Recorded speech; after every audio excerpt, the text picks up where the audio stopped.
காலையில் எழுந்தவுடன் காஃபி குடிக்கிறோமா இல்லையா என்பது இரண்டாம் விஷயம்.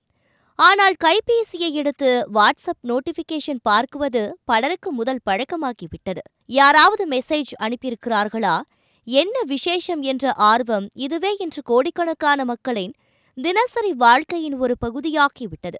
வாட்ஸ்அப் எப்படி தொடங்கியதுன்னு பார்க்கலாம். வாட்ஸ்அப் அதாவது என்ன விஷயம் அப்படிங்கிற சாதாரண வினாவையே பெயராக கொண்டு 2009ஆம் ஆண்டு பிப்ரவரி 24 அன்று ஜான் கோம் மற்றும் பிரையன் ஆக்டன் இருவராலும் இந்த செயலி உருவாக்கப்பட்டது. ஆரம்பத்தில் இது வெறும் ஸ்டேட்டஸ் பகிரும் பயன்பாடு மட்டுமே. நண்பர்கள் என்ன செய்கிறார்கள் என்பதை அறிய ஒரு எளிய வழியாக இருந்தது. ஆனால் அதிலிருந்தே தொடங்கிய பயணம் இன்று உலகளாவிய புரட்சியாக மாறியுள்ளது. புதிய ஒரு செயலியை உருவாக்கணும் என்று நினைச்ச ஜான் கோம் அதுக்கு என்ன பெயர் வைக்கலாம் என்று யோசிச்சாராம். நாமெல்லாம் மெசேஜ் அனுப்பும் போது அடிக்கடி அப்புறம் என்ன விசேஷம், அதாவது வாட்ஸ்அப் அப்படின்னு கேட்போம்ல, அதையே சின்ன ட்விஸ்ட் பண்ணி வாட்ஸ்அப்னு பெயர் வச்சாராம். அதையும் சாதாரண நாள்ல இல்ல, தன்னோட பிறந்த நாளான பிப்ரவரி 24, 2009 அன்று கலிபோர்னியாவில் நிறுவனம் ஆரம்பிச்சாரு. ஆரம்பத்தில் எல்லாம் நல்லாதான் போயிட்டு இருந்துச்சு.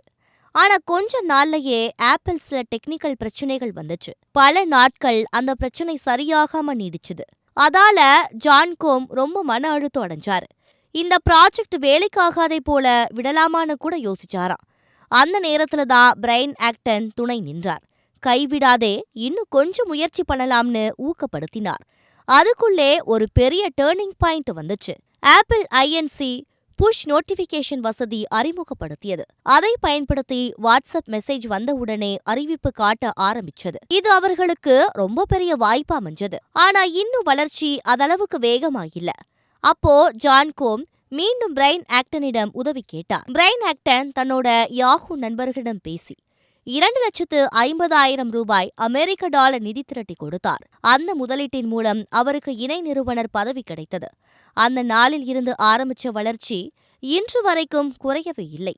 இப்போ உலகம் முழுக்க 200 கோடிக்கும் அதிகமான மக்களை இணைக்கிற அளவுக்கு வளர்ந்திருக்கு. ஒரு சின்ன வாட்ஸ்அப் கேள்வியிலிருந்து ஆரம்பிச்ச கதை இன்று உலகையே இணைக்கும் டிஜிட்டல் பாலம் ஆகி நிக்குது. நமது தினசரி வாழ்க்கையின் அங்கமாகிவிட்ட இந்த தொழில்நுட்ப அதிசயத்திற்கு ஹாப்பி பர்த்டே வாட்ஸ்அப். இன்னும் பல ஆண்டுகள் உலக இணைத்திட வாழ்த்துக்கள். நீங்கள் வாட்ஸ்அப்பை அதிகமாக பயன்படுத்துவது எதற்காக? நண்பர்கள், குடும்பம் அல்லது வேலை? கமெண்ட்ல சொல்லுங்க.